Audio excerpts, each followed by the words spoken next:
Time ऐसे चला जाता है। अब 10:10 हो गई, 10 मिनट की रुक गई, इसलिए ध्यान रखा करो, जल्दी आया करो, 9:50 पे आ जाएगा। अभी नाइट मोड ही चल रहा है, किधर गया इसका मोड? अब जाने दो यार, अभी 10-15 हो जाएंगे तो।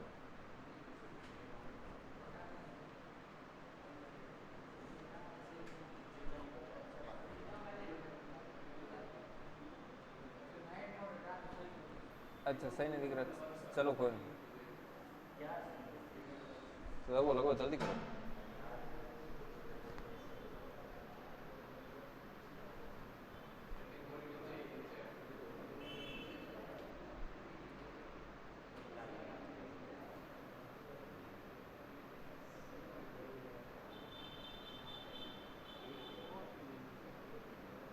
हाँ ये करता हूँ, कॉफी ऑन करके देख लो तो होगा।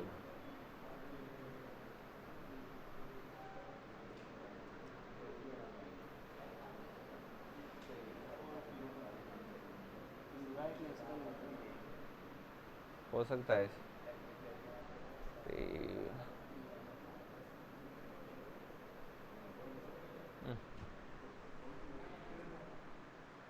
हो भी था।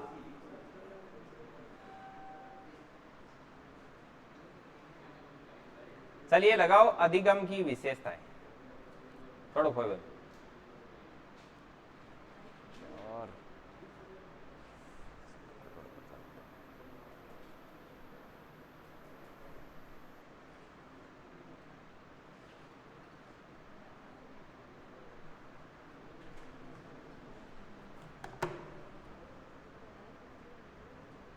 अधिगम की विशेषताएं, हेडिंग लगाना है अधिगम की विशेषताएं। इसमें नंबर 1 पर है अधिगम एक सतत प्रक्रिया है। अधिगम एक सतत प्रक्रिया है, एक सतत प्रक्रिया है। अधिगम एक सतत प्रक्रिया है। नंबर 2, अधिगम एक उद्देश्यपूर्ण प्रक्रिया है। अधिगम एक उद्देश्यपूर्ण प्रक्रिया है, इसका कोई ना कोई क्या होता है, टारगेट होता है। अधिगम एक उद्देश्यपूर्ण प्रक्रिया है। अधिगम एक सामाजिक प्रक्रिया है, इंसान समाज में रहते हुए रात दिन सीखता है, निरंतर सीखता है। अधिगम एक सामाजिक प्रक्रिया है। आ गया, अधिगम एक सामाजिक प्रक्रिया है। इसके आगे अधिगम जीवन पर्यंत चलने वाली प्रक्रिया, जीवन भर आदमी सीखता है। अधिगम जीवन पर्यंत चलने वाली प्रक्रिया है। अधिगम जीवन पर्यंत चलने वाली प्रक्रिया है।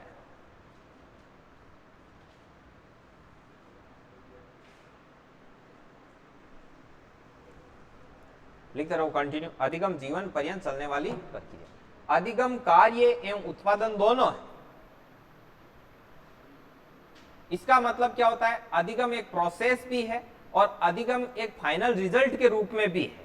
ठीक है ना, प्रोसेस का नाम भी अधिगम है कि क्या हो रहा है, कि अधिगम हो रहा है, और लास्ट में क्या होते होते कि क्या हो गया, कि अधिगम हो गया। मतलब इस प्रोसेस को चलने के फलस्वरूप जो आउटपुट क्या आया, रिजल्ट क्या आया, कि रिजल्ट ये आया कि हमने इस चीज को क्या कर लिया, लर्न कर लिया, सीख लिया, अपने व्यवहार में इसको एडॉप्ट कर लिया। मतलब अधिगम एक प्रोसेस भी है और एक रिजल्ट भी है। तो अधिगम कार्य एवं उत्पादन है।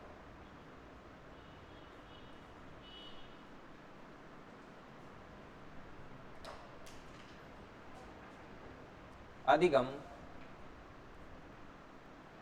कार्य एवं उत्पादन है।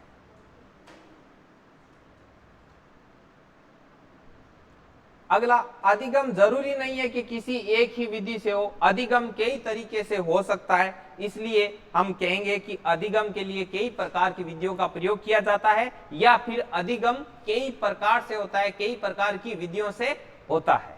लिखो, अधिगम अधिगम कई प्रकार से होता है। अधिगम कई प्रकार से होता है।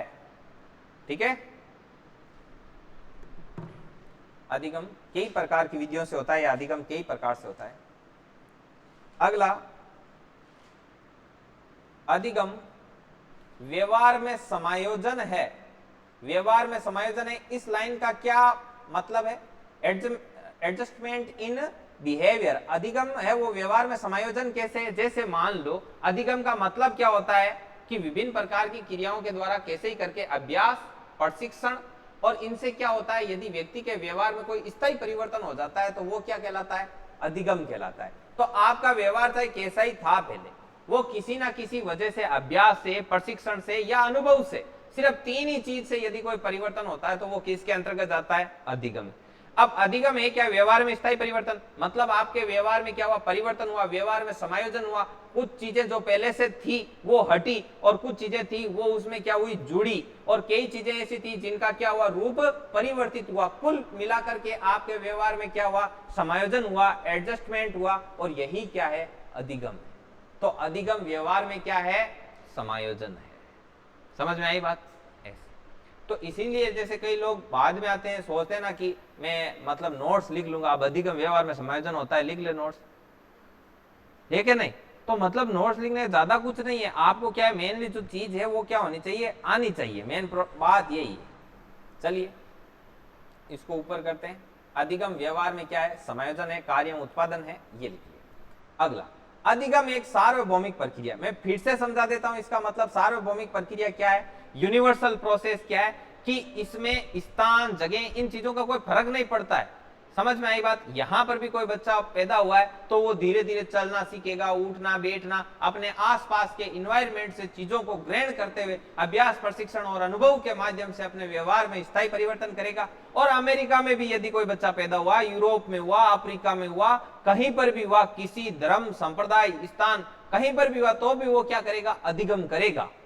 ऐसा नहीं है कि वो जैसे अलग समुदाय में पैदा हुआ तो उसका अधिगम होगा ही नहीं। इस पर्टिकुलर समाज का इसका विशेष अधिकार है अधिगम को लेकर के। अमेरिका में रहते हैं या ठंडे जो यूरोपीय कंट्री है, तो उनमें रहने वाले जो बच्चे हैं वो अधिगम करेंगे, अपने वाले बिल्कुल करेंगे ही नहीं, ऐसा नहीं है। अधिगम क्या है? सार्वभौमिक प्रक्रिया है, यह मतलब होता है। लिखो, अधिगम सार्वभौमिक प्रक्रिया है। अधिगम सार्वभौमिक प्रक्रिया है। अधिगम सार्वभौमिक प्रक्रिया है। अगला, अब छोटी छोटी चीजें जैसे अधिगम व्यवहार में परिवर्तन है, हमको भी पता है क्योंकि व्यवहार में स्थायी परिवर्तन ही क्या है? अधिगम है। अधिगम व्यवहार में परिवर्तन है, ठीक है। एक अपन ने रायबर्न की परिभाषा पढ़ी थी, अधिगम आदतों के निर्माण की प्रक्रिया है, तो वो भी यहां पे लिख सकते हैं, अधिगम आदतों के निर्माण की प्रक्रिया है।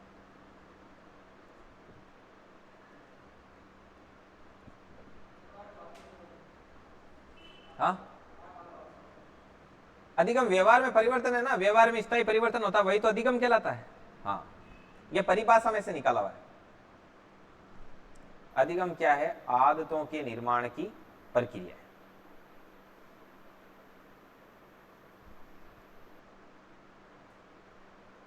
आदतों के निर्माण की प्रक्रिया। अब एक चीज ध्यान रखना, अधिगम का मतलब क्या है? सीखना, लर्निंग है। इंग्लिश में तो इसको लर्निंग ही बोलते हैं। अब जैसे मैंने लिखाया आपको कि अनअधिगम भी अधिगम है, ठीक है। अब एग्जाम में आ गया कि नहीं सीखना भी सीखना है, तो में सोची पढ़ाई। समझ में आई ना बात? अनअधिगम भी अधिगम है, तो नहीं सीखना भी क्या है? सीखना है। तो ये लिखो, point number 10 and very highly important करके लिखना इस पर।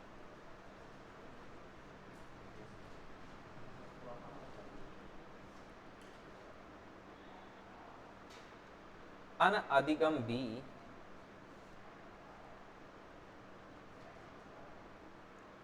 अधिगम है। अनुभव से व्यक्ति सीखता है और अनुभव से व्यवहार में आया स्थायी परिवर्तन अधिगम है, ऐसा अपन ने पढ़ रखा है। तो कुल मिलाकर के बात क्या है? बात यह है कि जो एक्सपीरियंस होता है अपने को, उस एक्सपीरियंस का जो आउटकम है, उसका जो रिजल्ट है, वही क्या है? अधिगम। कहने का मतलब अनुभवों का परिणाम ही क्या है, अधिगम है। तो ऐसे लिख सकते हैं कि अधिगम अनुभवों का क्या है, परिणाम है। लिखो इसको।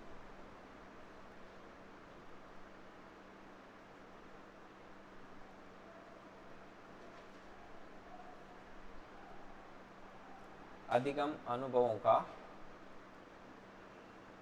परिणाम।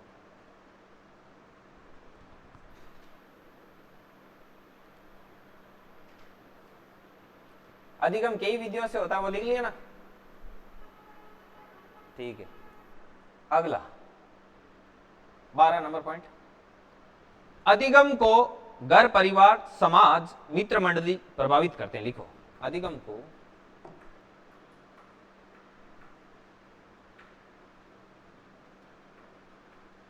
घर परिवार समाज व मित्र मंडली, घर परिवार समाज व मित्र मंडली प्रभावित करते हैं। मित्र मंडली प्रभावित करते हैं, प्रभावित करते हैं, ठीक है, ये लिख देना।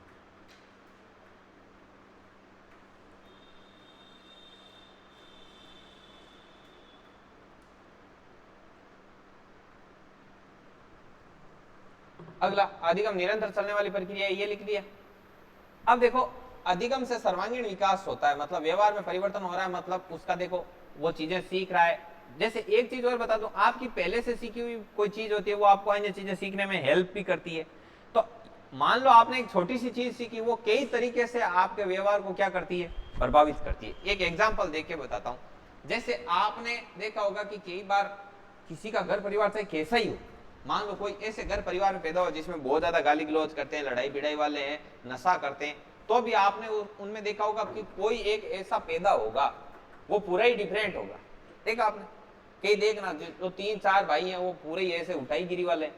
चौथा एक ऐसा है, वो सीधा साधा है, पढ़ लिख के अच्छा खासा कोई कॉलेज लेक्चरर, कोई ऐसे बना हुआ, कोई ऐसा अधिकारी है या पढ़ा लिखा है, अपना शांति से अपना बिजनेस कर रहा है, ऐसे लगता ही नहीं है कि ये इनका भाई है। समझ में आई बात? तो उनमें होता क्या है, उसमें अनुग्रह का भाव होता है। क्या होता है? अनुग्रह का भाव होता है। अनुग्रह का भाव है वो एक तरीके से ऐसे चीज है कि किसी से कोई चीज एडॉप्ट करने का क्या होता है, उसमें गुण होता है, भाव होता है। जैसे मान लो अभी क्लास में, जैसे क्लास में अपन पढ़ाते हैं, तो जरूरी थोड़ी है कि सारे बच्चे और बच्चियां हैं वो अपनी बात को एक्सेप्ट करेंगे। समझ में आई बात? तो कईयों का, आपका किसी का खुद का ईगो आड़े आ जाएगा, किसी का ऑनलाइन सीखा हुआ आड़े आ जाएगा, किसी का कुछ, किसी का कुछ। लेकिन कई ऐसे होते हैं जो क्या होते हैं, उनका जो भाव होता है वो ग्रहणशील भाव होता है, अनुग्रह का भाव होता है। वो जैसे टीचर बोलते हैं वैसे एक्सेप्ट करता है और उस प्रकार से वो लर्न करता हुआ उसको आउटपुट आता रहता है, क्योंकि जैसे टीचर बोलता है वो वैसे वैसे फॉलो कर रहा है। 7-8 दिन में उसको खुद को सुधार नजर आता है, तो ऑटोमेटिक बाद में आगे कहने की जरूरत नहीं, वो अडॉप्ट कर लेता है उस चीज को। इसको बोलते हैं अनुग्रह का भाव। तो उनमें जैसे 4 भाई है, 3 अलग है आइटम और एक प्रोडक्ट पूरा अलग है। क्यों? क्योंकि उसमें अनुग्रह का भाव है, ग्रहणशील भाव है। तो क्या होता है कि अपन समाज में रहते हैं ना, तो अपन सकारात्मक और नकारात्मक दोनों चीजों की चपेट में आते रहते हैं ऐसे, ठीक है। तो वो क्या करता है, घर परिवार में चाहे कुछ भी सुने, लेकिन बाहर जाता है तब एक दो बात उसके क्या होती है, अंदर घुसती रहती है। तो इससे क्या हो जाता है कि उसका नेचर है वो चेंज हो जाता है। अब बोले कि सर घर में इतना नेगेटिव माहौल और बाहर से एक बात पॉजिटिव लाके वो चेंज हो जाता है। बिल्कुल हो जाता है। पहले बता दूं, एक सकारात्मक विचार हजारों नकारात्मक विचारों पर क्या होता है, हावी होता है। पहली चीज तो ये है। दूसरी चीज ये कि एक सकारात्मक जो भाव होता है ना, वो क्या करता है कि आपकी सारी चीजों को क्या कर देता है, बहुत ज्यादा प्रभावित कर देता है। एक विचार सब कुछ चेंज कर देता है, वो थोड़ी थोड़ी सब चीजों को इफेक्ट मार देता है। जैसे वो बाहर से सुन के आया कि यार बोलना तो सही चाहिए, सत्य बोलने से एक तो आत्मसंतुष्टि होती है, दिल खुश रहता है, टेंशन रहती नहीं बिल्कुल। ऐसे उसने सुना और उसके फिट हो गई। अब वो घर पे आया, घर पे कितना ही नेगेटिव माहौल है। अब बताओ उसके इस एक विचार से उसकी लाइफ में कितने चेंज होंगे, माइनर माइनर माइनर माइनर। तो इससे वो चेंज हो जाएगा।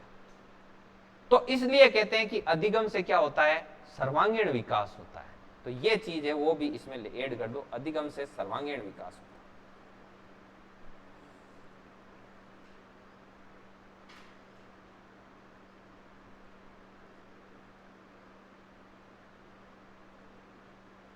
देखो इससे मुझे एक छोटी सी चीज याद आ गई, आपको ये और ज्यादा कंसेप्ट याद रहेगा।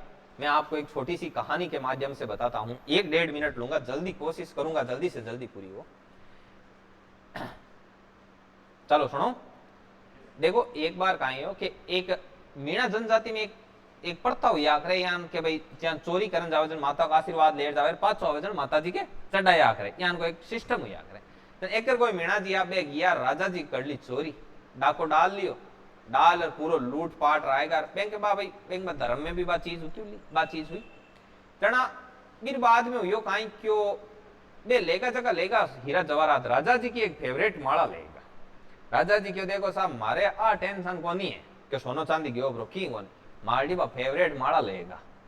जन क्यों अब गाय गणो जन क्यों सा एक बटा कोई एक लेडी जी जगी बात समझदार माने थी जन क्यों मैं जाऊं देखाण मैं लिया देख काई करियो बैंक के कोई बे माताजी की सवारी रेवे शायद गद्दा पर रेवे कि एंकी रिया करे बैंक जकांग बे चढ़ावे बे पूरो रात का यान माता को रूप धारण करियो पूरो एकदम बढ़िया गद्दा मात बैठ सीधे किया पर बट जानता ही गली मोहल्ला में जा पर यान आको करियो क्यों हाँ भाई कौन हो मार बोलर गयो और पाछो आर चढ़ायो को नहीं राजा जी जा रहा वो फटाफट बारे आ जाओ वो चल सोगड़िया ना हाथ जोड़ और बैठ गया क्यों भाई जामा था बोल और पाँच आंता की चड्डा में भी यहाँ मान लो वो भूल लो अगले आपस में क्यों तू राजा जी चोरी करेंगे तू करी गई भाई गया अभी ओरिजिनल आदमी गन जार क्यों माता जी साक्षात आया है गवाड़ में बार हाल देख टेम पर बोल जाओ पाँचो आर चढ़ानो बीरो हाथों फुली कि माता जी आएगा बीर कहीं वो घणो ही नकारात्मक विचार में रियोड़ो बीर पापा बिन क्यों बेटा कठी जातो री कणी लेकिन कटी भजन और संगत और कीर्तन और हुए ना बट गलतियों मत जाई यार कटी निकली जावे मान लियो झट यान कथा प्रवचन की चाले तो काना में आंगलियां गाल और बटू निकल जानो आपंग एक बात ही मां नहीं पड़नी आपंग धंधा के खिलाफ वो गाय एक दिन कोई संगत के सारा गरिया निकले हो जब निकले हो जन काई करियो बीरे काना मांगने गलेडी हे बटू यहां निकले हो क्या आपा निकल जाओ हमार कथा को एक शब्द ही कौन पड़े जीते पग में कांटो भागो आगे पाउंडो रखी जे नहीं वो नीचे लूड़र एक आंगली काटी नीचे कांटो काट ली पग काट दियो जीते बात घीपरी माइन घी क्यों देवी देवतार भूत पिशाच की कदई काई कौन मणे छिया कौन मणे समझे आ एक बात घीपरी माइन वाह भाई वाह बात भी याद नहीं वो गियो बट माताजी के नागे देखे माताजी बेटा यहाँ त्रिशूल हाथ में क्यों हाँ भाई बोलर गियो लिया मार चढ़ेड़ो जितने बिन बात छिया दीगी वो क्या माताजी अब आर थाको हिस्सो ले रहा हूं माइन गियो कमल ओडी माए तलवार गाली बारे आमता सीधी कमल माए गर्दन अलग कर दी गदो भागो फिनिश जन मिन ठा पड़ी क्यों एक बात जिंदगी न्याल कर दी है क्यों नहीं जन घणी वार कथा प्रवचन में संगत में कोई ढंग की एक ही चीज है ना भाई तो परिवर्तन कर दे देख लियो बिठा पड़ गई कि अवतरित तो है कौन सा कोई कोई बन रहा है मेरे सगड़ो गेम समझ आएगा अधिगम से सर्वांगीण विकास होता है। अब ये नीचे की 3-4 छोटी छोटी लाइन है जकी छोड़ देना इन घनी चीजें आवे देखो अब मेन पॉइंट तो लिखा है यान अधिगम आदत एवं अभिवर्ती का उसका परिणाम है यान की छोटी मोटी आती रिया बेन छोड़ो कहीं कोई जान समझ जा आप क्वेश्चन करा पेपर सॉल्व आउट करा लाडला साला का आयोड़ा क्वेश्चन की पीडीएफ चलाऊं मैं थे यहाँ जवाब देता रही जो आप ऊपर खिसकाता रहे जन बीमा ने अधिगम की विशेषताओं संबंधित कोई क्वेश्चन आए नहीं बिन इरे नीचे ऐड करा जन 13 पॉइंट के नीचे की जितनी भी जगह खाली छोड़ नया पेज पर एडिंग लगाओ आत्मसंपत्ति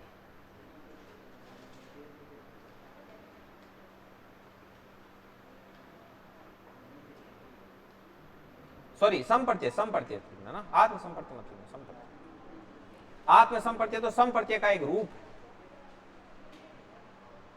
संपर्त्य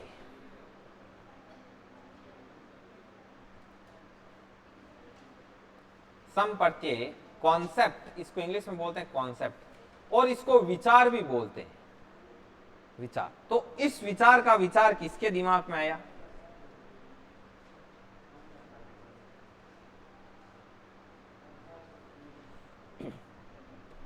यह आपको देखना है इसमें ठीक है।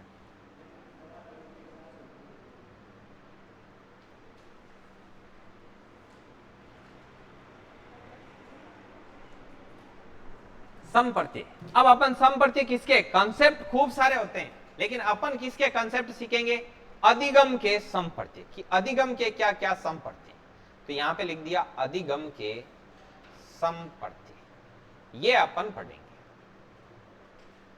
अधिगम के संपर्त्य। तो अब ये संपर्त्य का कीड़ा सबसे पहले किसके काटा तो सम प्रत्यय का विचार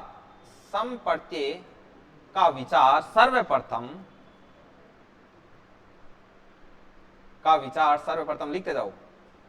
सर्वप्रथम विलियम जेम्स ने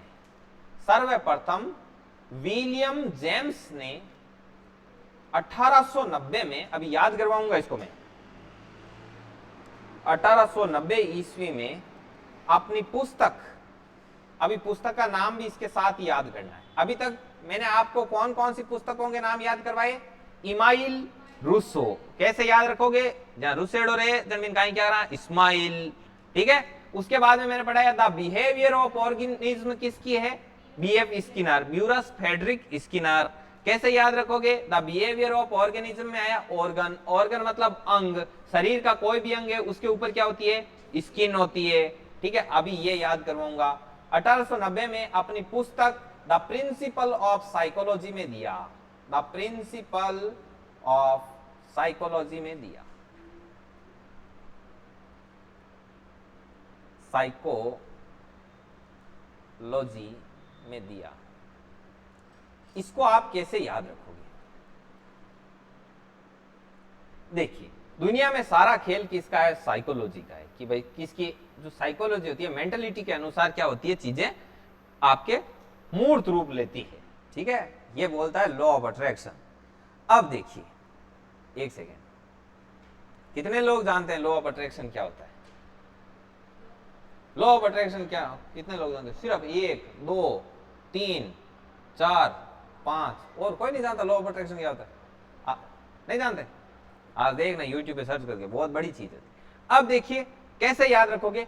विलियम जेम्स नाम आया, तो एक केन विलियम्स नाम का एक किसका था? इंग्लैंड का था शायद, प्लेयर था ना। कहां का था? इंग्लैंड का था, न्यूजीलैंड का था? इंग्लैंड का था ना, न्यूजीलैंड का था केन विलियम्स। तो ये विलियम्स क्या था? विलियम्स बहुत ही शानदार प्लेयर था। आपको पता है वो टीम का सबसे धुरंधर प्लेयर था। वो इतना धुरंधर क्यों था, इतना शानदार प्लेयर क्यों था? क्योंकि उसको जो क्रिकेट के जो मेन प्रिंसिपल होते हैं उनकी वो सारी साइकोलॉजी है वो क्रिकेट की, वो क्या करता था? जानता था।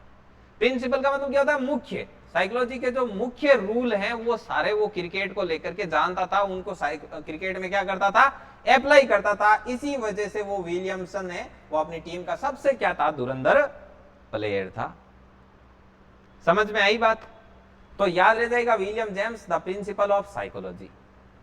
और इसी ने सबसे पहले क्या दिया था? संप्रत्यय, ठीक है। इसको लिखो, फिर इसके नीचे लिखते हैं। अगला, इसके आगे लाइन लिखो, विलियम जेम्स ने निम्न संप्रत्यय दिए। कौन कौन से दिए? एक एक को समझते हैं।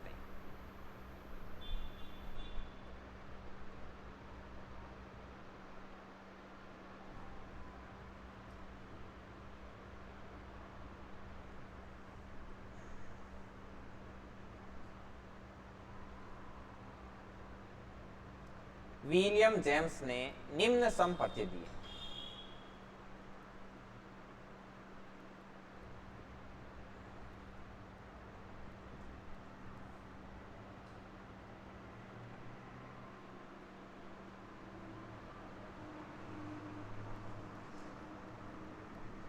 कौन कौन से दिए? नंबर डालना। नंबर 1 आत्म संप्रत्यय का कंसेप्ट दिया इसने। आत्म संप्रत्यय। नंबर 2 पर आया मनोवर्ती। नंबर 3 पर है रुचि, अभिरुचि, आदत।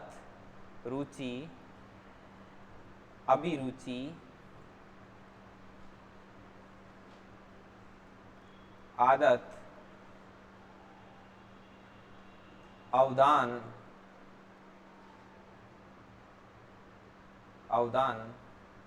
स्मृति और सामाजिक कौशल।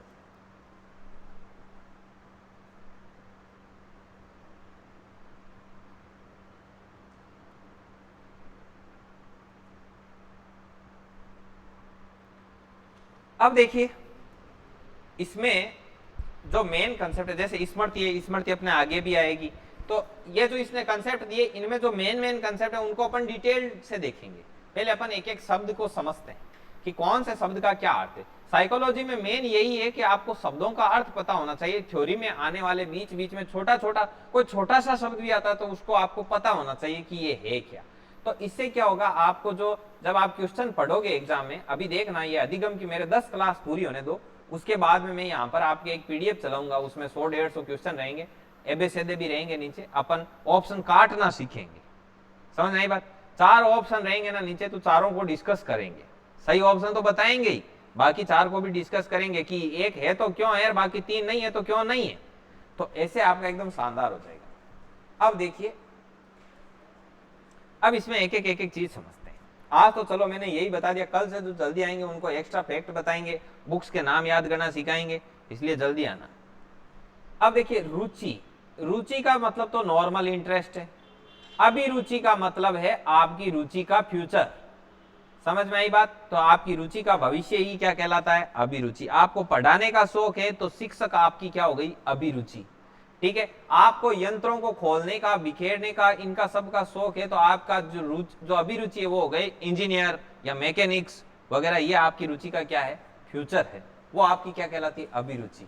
तो यदि आप शिक्षक हो तो ऐसे मत बोलना कि शिक्षक है वो मेरा इंटरेस्ट है, टीचिंग में आपका जो इंटरेस्ट है वो पढ़ाने में है, और शिक्षक है वो आपकी क्या है, अभिरुचि है, और पढ़ाने में आपकी क्या है, रुचि है।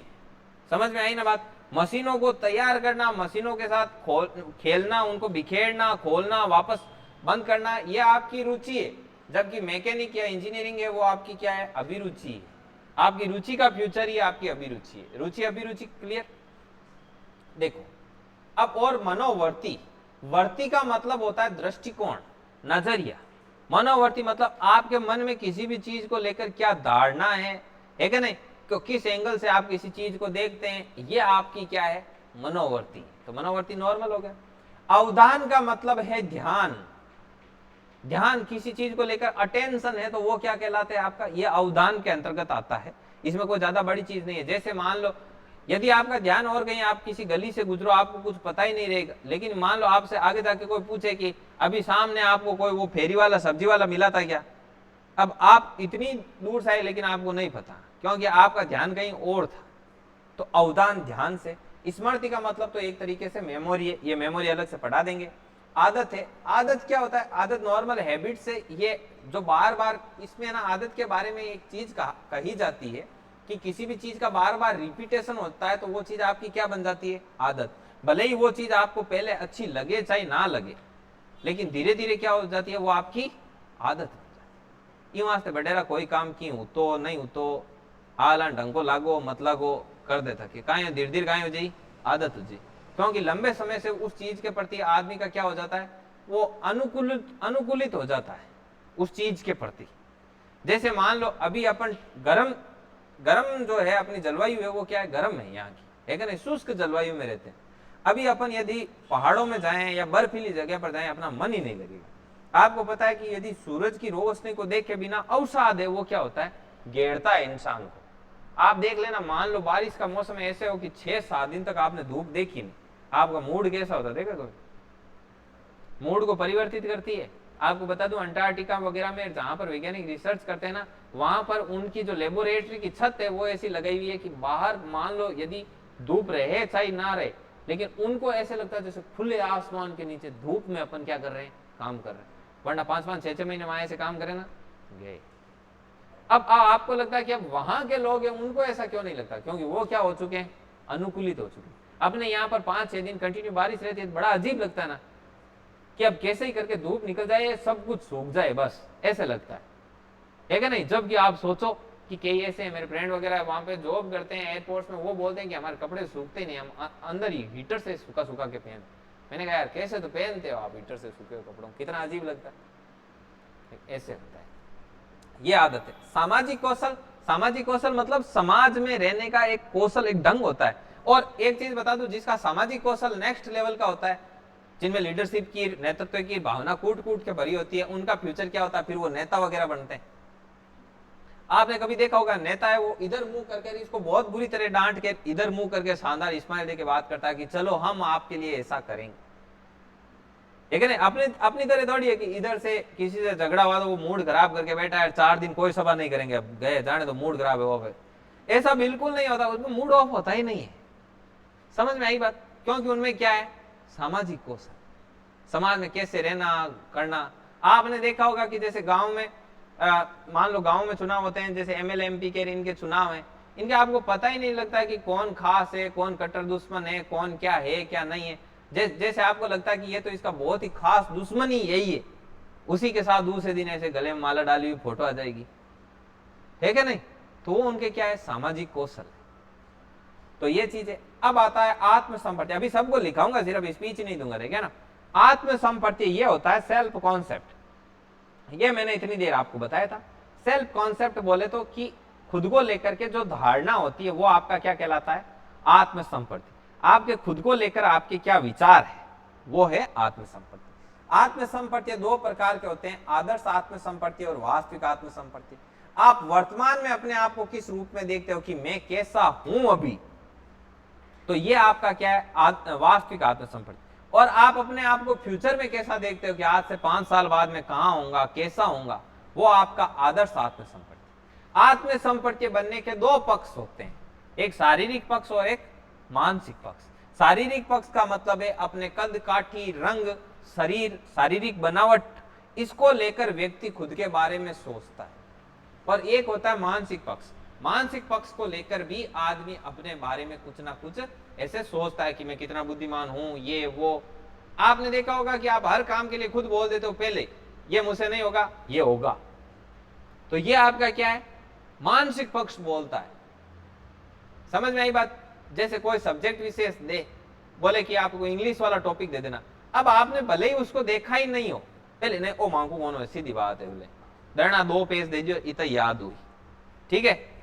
कोई यहाँ समझ लो कोई दुर्ग वगैरह देवे, यहाँ समझ लो कोई और की दियो, हाँ की 10 पेज दे दो, कि 11 के बार काट दें, टिक कर दें। क्यों? ये आपका कौन सा पक्ष बोलता है, मानसिक पक्ष बोलता है। समझ में आई बात?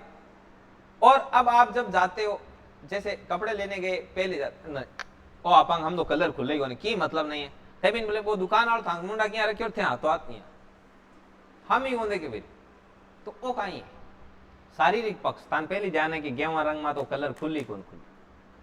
एक चीज देखी बोली, कई लोग हुए जगह जहां कोई भी ड्रेस लेवे जन भी चेंज कर कर देखे, ठीक है। अब इसमें भी क्या होता है, लोगों के मस्तिष्क की फ्रेम होती है।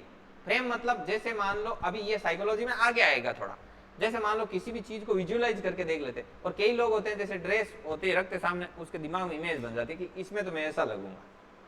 समझ में आई ना बात? जैसे वो अपने रेमंड वाले शोरूम में ऐसे होता है ना कि वो ड्रेस के उसके ऊपर ऐसे रखो, तब तक ऊपर वो फोटो रहती है, वो प्लास्टिक कैसे बनाई, उसमें दिख जाता है कि आप कैसे दिखोगे, ठीक है। वो मैचिंग बताने के लिए वो आता है एक। ठीक वैसे ही आदमी के दिमाग में क्या बन जाता है, कॉन्सेप्ट बन जाता है। वो किसके आधार पर बनता है, शारीरिक पक्ष के। तो ये होता है शारीरिक पक्ष और मानसिक पक्ष। इन दोनों को मिला करके, शारीरिक और मानसिक को मिला करके आदमी की खुद के बारे में क्या बनती है, धारणा बनती है। कई कई चीजें ने लोग पहले खुद ही रिजेक्ट कर दे, जहां पशु परिचर को फॉर्म है लगा दे, लेक्चरर वालों की मतलब बोले, मानसिक पक्ष पहले ही बोले। समझ नहीं बात?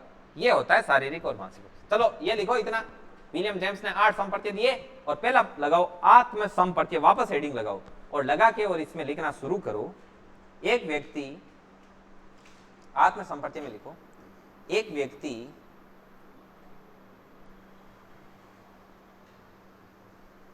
अपने स्वयं के बारे में जो धारणा बना लेता है, एक व्यक्ति स्वयं के बारे में जो धारणा बना लेता है उसे आत्मसंपत्ति कहते हैं, उसे आत्मसंपत्ति कहते हैं।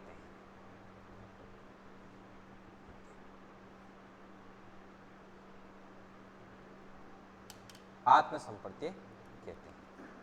अब नीचे लिखना, आत्मसंपत्ति 2 प्रकार का होता है।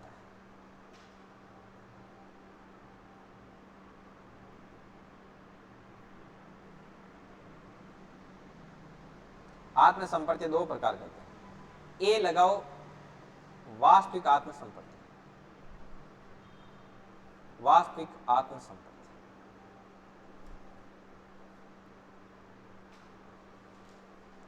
इसके आगे लिखना व्यक्ति स्वयं को वर्तमान में किस रूप में देखता है।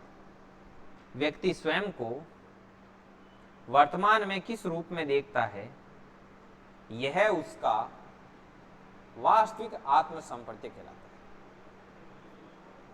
वास्तविक आत्म संपर्त्य पहला, इसमें लिखना व्यक्ति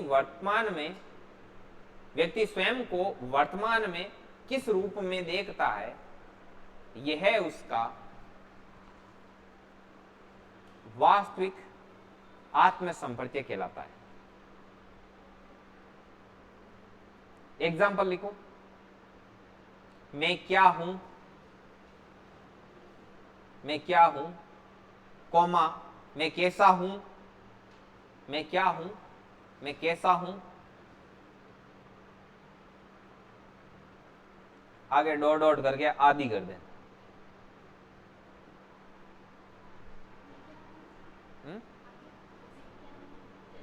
हाँ, मैं क्या हूं, मैं कैसा हूं, डॉट डॉट करके आदि लिख दिया। अब बी में आता है आदर्श आत्म संपर्त्य।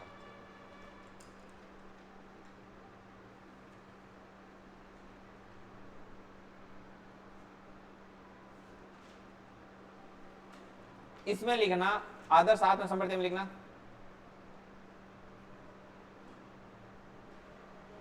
व्यक्ति स्वयं को भविष्य में, अरे की को नहीं खावे थोड़ी है, नहीं करो उधर साइड में करना। वाह वाह वाह,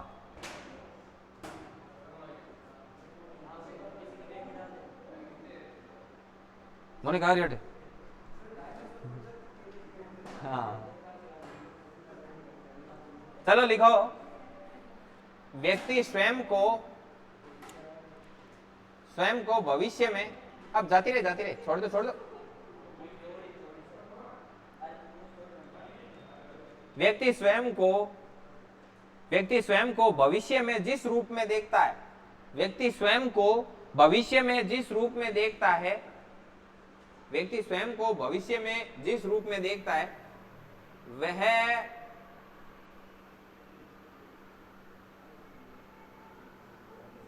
व्यक्ति स्वयं को जिस रूप में देखता है वह उसका आदर्श आत्म संपर्त्य कहलाता है।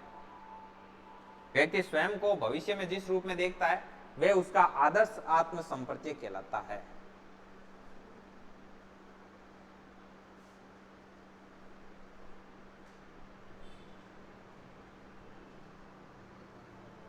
इसमें एग्जाम्पल लिखना, मैं क्या बनूंगा,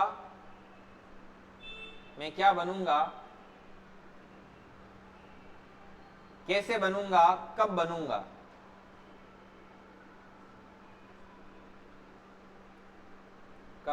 ये क्या है, वो भविष्य को लेकर खुद के बारे में ऐसे उथल पुथल चलती रहती है, यह आदर्श आत्म संपर्त्य। अब लिखना, अब ये भाई कंसेप्ट बनते कैसे हैं, तो लिखो आत्म संपर्त्य बनने के दो पक्ष होते हैं। लिखो आत्म संपर्त्य बनने के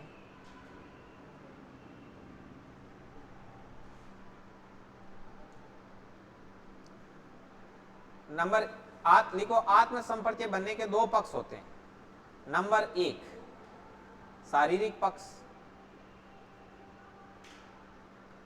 शारीरिक पक्ष में लिखो व्यक्ति अपने रंग रूप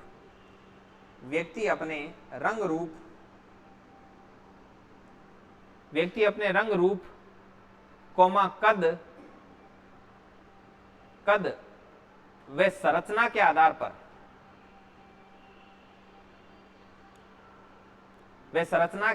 पर व्यक्ति अपने रंग रूप व संरचना के आधार पर स्वयं के बारे में जो सोचता है वह शारीरिक पक्ष के अंतर्गत आता है। वह शारीरिक पक्ष के अंतर्गत आता है।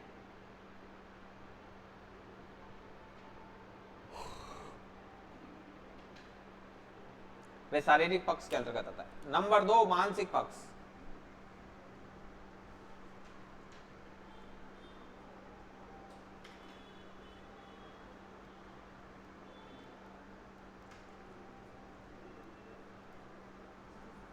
व्यक्ति अपने बुद्धि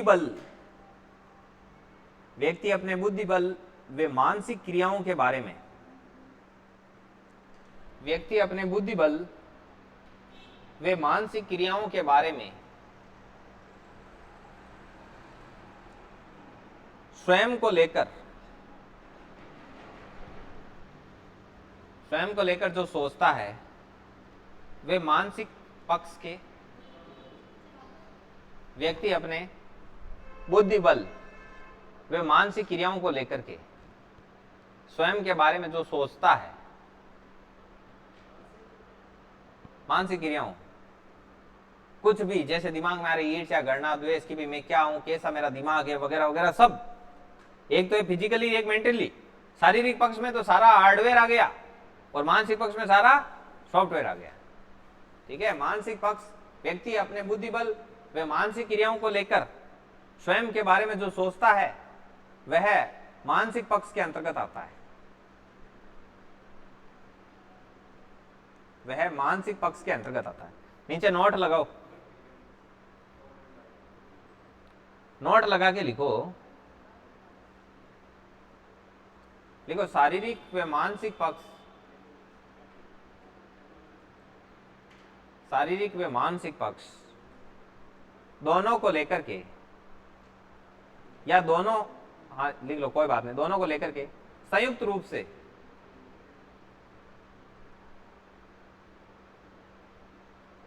रूप से संप्रत्यय बनता है।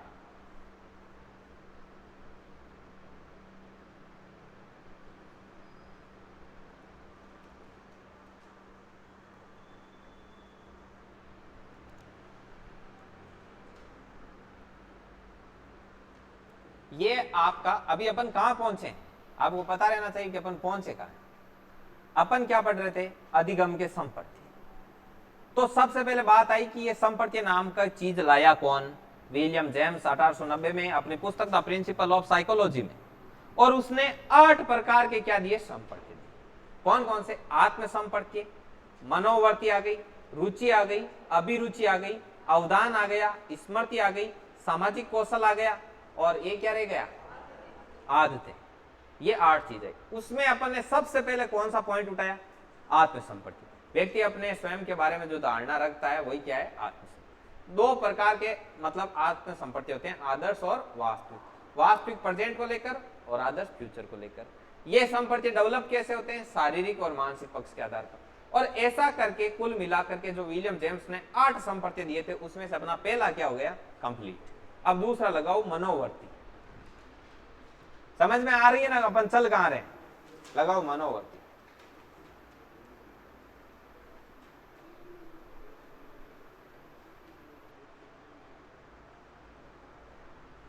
नंबर 2 पर आती है मनोवर्ती।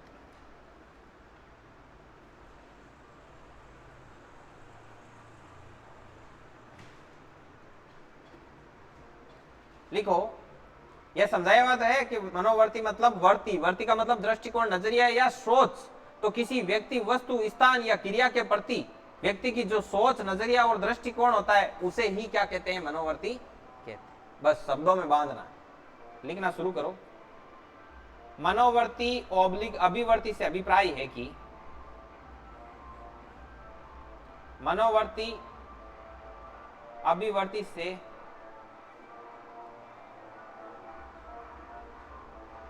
अभिप्राय है कि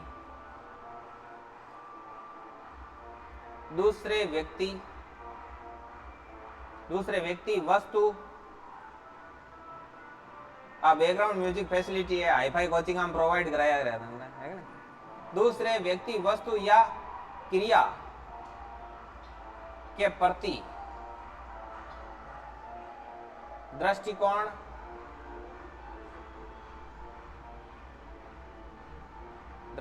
नजरिया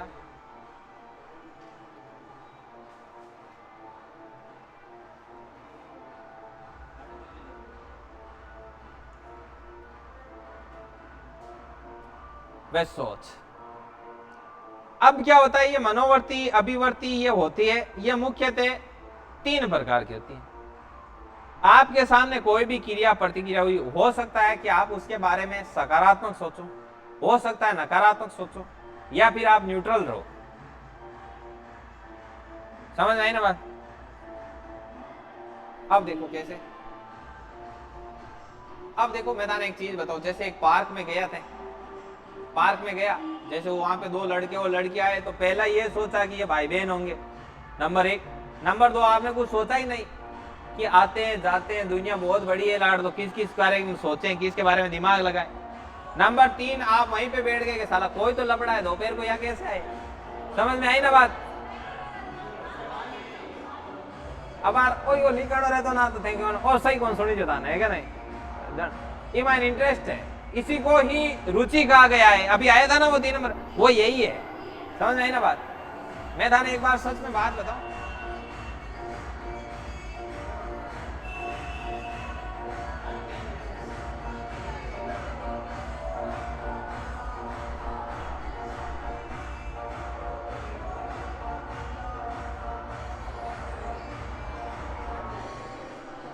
ये इधर से जाएगा ना एक, चलो इसको आज यही रोकते हैं, ये बंद कर दो, वॉइस कम हो जाएगी, बंद कर दो।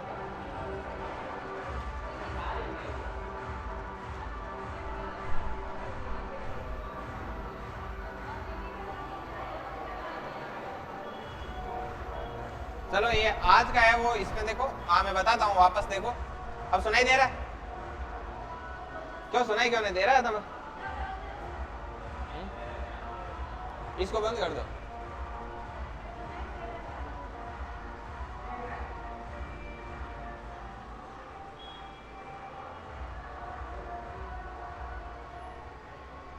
तो ये मैं बता रहा था आपको, ये एग्जांपल दिया मैंने, जैसे तो या तो ऐसा हो सकता है कि आप उसके बारे में कुछ सोचो कि मान लो सकारात्मक, पहले ऐसे सोचा कि कोई भाई बहन घूमने आएंगे, दूसरा आपने कुछ सोचा ही नहीं, तो नंबर एक पर आया सकारात्मक, ठीक। नंबर 2 पर ऐसे आया कि कोई बात नहीं, चलो रे कौन, दुनिया खूब आती है खूब जाती है, आपने ध्यान ही नहीं दिया।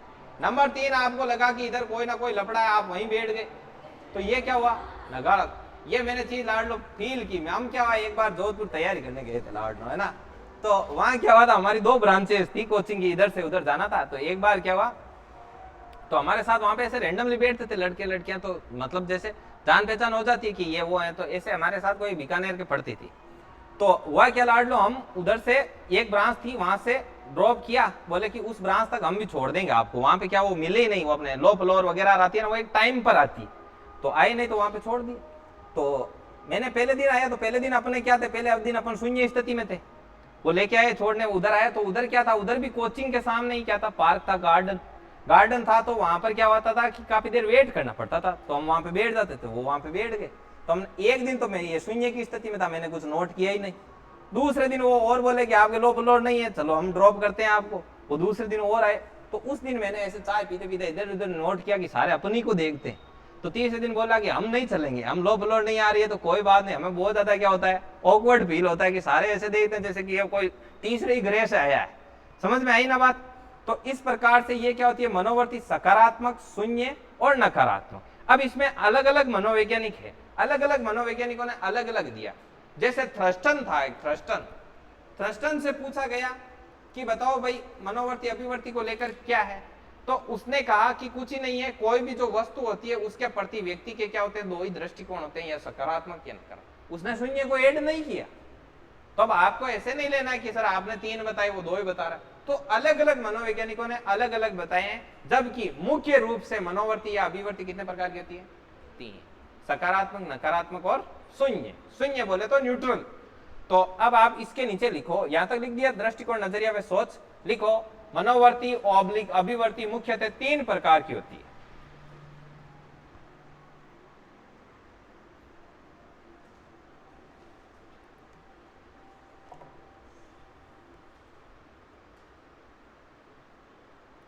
मनोवर्ती ऑब्लिक अभिवर्ती मुख्यतः 3 प्रकार की होती है, और ये तीनों ही नाम लिख लेना, ठीक है ना।